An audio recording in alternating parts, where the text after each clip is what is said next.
Justice Mansoor Ali Shah साहब जो है वो अपने चीफ जस्टिस बनने में ख़ुद ही रुकावट बने हुए हैं। वो बाज़िद हैं कि जनाब पार्लियामेंट का बनाया हुआ जो कानून है उसको वो नहीं मानते और हर वो चीज़ जो आइन में तरमीम का हक़ पार्लियामेंट के पास है, जो कानून साज हैं, कानून बनाने का मजाज हैं, वो कानून बनाने का इख्तियार रखते हैं, जिसको मंसूर अली शाह साहब मानने को तैयार नहीं है, क्योंकि वो खुद में अपने आप को ही कानून समझते हैं और वो पार्लियामेंट के इख्तियारात को भी खुद ही इस्तेमाल करना चाहते हैं और वहाँ का बना हुआ कोई भी कानून, आइनी तरमीम और सदारती ऑर्डिनेंस किसी को भी मानने से वो जो है गुरेज़ा है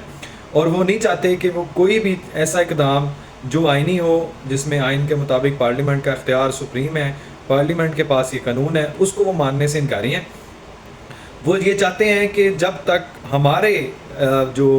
पीटीआई के हमायत याफ्ता जजेस हैं, अगर उनका बेंच फुल कोर्ट नहीं बनाया जाता, उनकी 3 शराइत आप पढ़ेंगे तो उनमें भी यही लिखा हुआ है, जब तक फुल कोर्ट ना बनाया जाए, जनाब मुनीब अख्तर साहब को जो है वो वापस ना कमेटी में डाला जाए और या फिर इंतज़ामी मामलात में फुल कोर्ट जो है ना वो ना बिठाई जाए, तब तक वो कमेटी में वापस नहीं आएंगे। तो जनाब चीफ जस्टिस साहब ने आइन पे पैरामल होते हुए एक नई कमेटी तश्कील दे दी, जो कि प्रैक्टिस एंड प्रोसीजर एक्ट की जो है इनेक्टमेंट के बाद उसके बाद जो है वो उन्होंने बिल्कुल उसके मुताबिक फिर किया। ये है कि जब ये अपनी ज़िद पे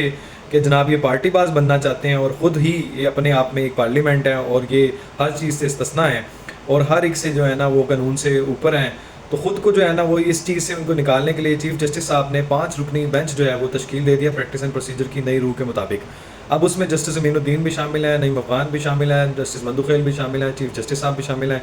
तो अब ये जो है वो मेरिट की जो है वो धज्जियाँ बिखेरने के लिए मंसूर अली शाह साहब चाहते हैं कि आइन को तोड़ा जाए, आइन को रीराइट किया जाए। हमारी एक समझ के मुताबिक चीफ जस्टिस साहब अपना जो वो वकार बुलंद रखते हुए और अपना मेयार बुलंद रखते हुए और वो जो आइन को अमल करते हुए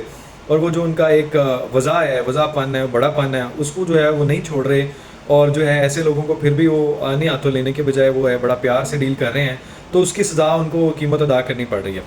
तो अगर वो भी एक सो मोटो लेने वाले जज होते और वो भी जो है वो लोगों को तिगनी का नाच नचाते, तो इनकी इतनी जो है ना इज़्ज़त ख़राब ना होती जितनी लोगों ने इनका तमाशा बनाया हुआ है। तो ये जो मंसूर अली शाह साहब हैं, जैसे पहले पिछले चीफ जस्टिस साहबान जो है अपनी मर्ज़ी का बेंच बनाते थे, मर्ज़ी का फ़ैसला लेते थे और वो जो है वहाँ पे उन्होंने डिक्टेटरशिप खोली हुई थी अदालत में, तो इनका भी जो है ना फिर अपना बंदोबस्त हो चुका होता। ये जो पार्टी पास बन के चाहते हैं कि सारे फैसले जो है ना वो पीटीआई के हक में आए और वो उनको आइन तोड़ के अब तिरसठ का इन लोगों से क्या लेना देना, जिन्होंने पहले ही रिजर्वेशन दे दिए हैं, जो पहले नहीं सुनना चाहते, जो चाहते ही नहीं है कि आइन के मुताबिक फैसला हो, जो आइन को मस्क किया गया, आइन को तोड़ा गया, आइन को रीराइट किया गया,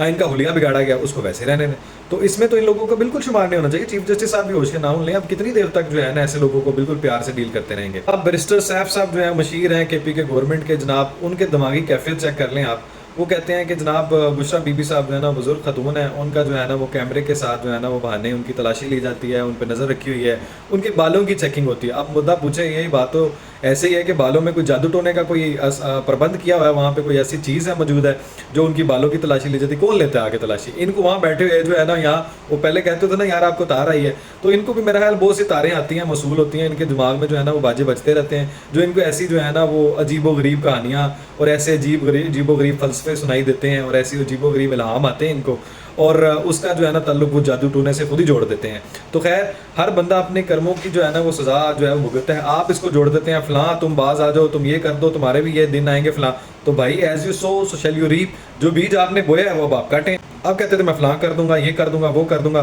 तो अब आप बेबसी का जो है वो तस्वीर बने हैं।